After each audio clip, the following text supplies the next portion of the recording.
जय गुरु जी। शुक्राना गुरु जी महाराज का। सत्संग सुनते गुरु जी महाराज का।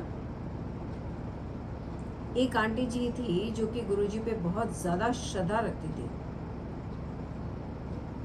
और गुरु जी के यहाँ आती थी, बड़े ही श्रद्धा से लंगर प्रसाद करती थी, प्रेम भाव से निहारा करती थी। बेसिकली प्रेम भाव से निहारा करती थी, जैसे कि परमात्मा को एक आत्मा देखती है।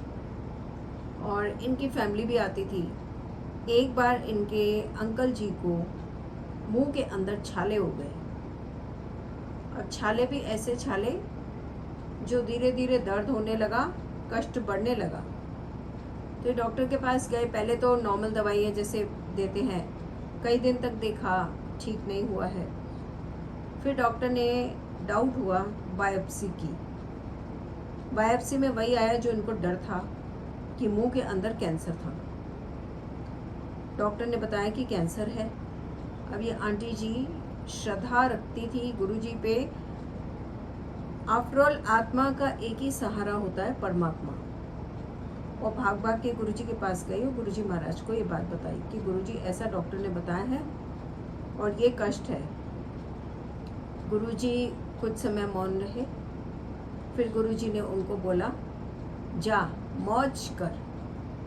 तो ये बहुत खुश हुई कि ये तो बहुत ही अच्छा आशीर्वाद गुरु जी ने दे दिया। और जाके अंकल जी को बताया। अंकल जी का दर्द भी जाता रहा। उनको कुछ दिनों में ही सिम्टम्स ख़त्म हो गए, कुछ क्या दिनों में, 1-2 दिन में ही।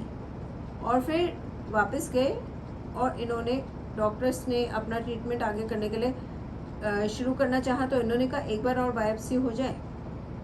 तो डॉक्टर्स ने कहा कि ज़रूरत क्या है, अभी तो किया है।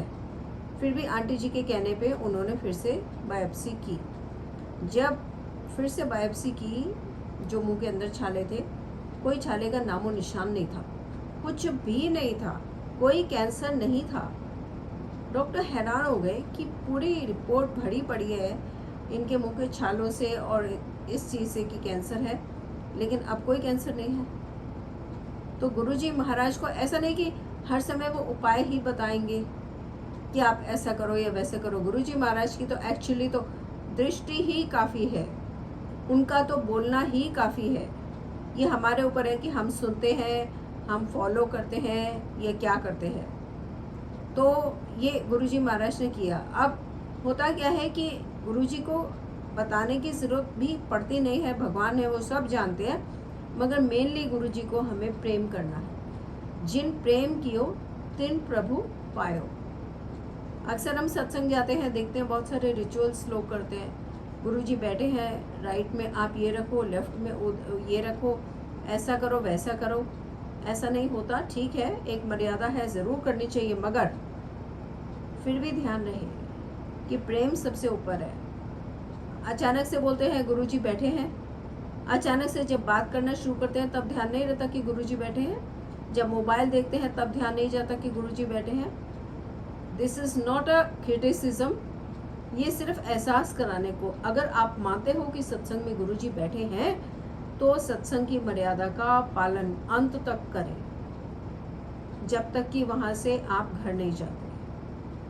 ये है सच्चा प्रेम, सच्ची श्रद्धा। तो संगत जी, जो हमें गुरुजी ने सिखाया है, हमें उसको मानना ही चाहिए। आफ्टर ऑल माता पिता क्या चाहते हैं कि बच्चे उनके सही बात को माने। सेम तरीके से भगवान चाहता है कि जिसमें भक्त का हित है वो माने ज़रूर। गुरुजी महाराज को तो हमसे कुछ नहीं चाहिए सिवाय प्रेम के। प्रेम देते हुए गुरुजी को दंडवत प्रणाम करते हैं, उनके चरणों में प्रेम देते हुए दंडवत प्रणाम करते हैं संगत जी। और सब मिलकर कहते हैं जय गुरुजी, शुक्राना गुरुजी महाराज का।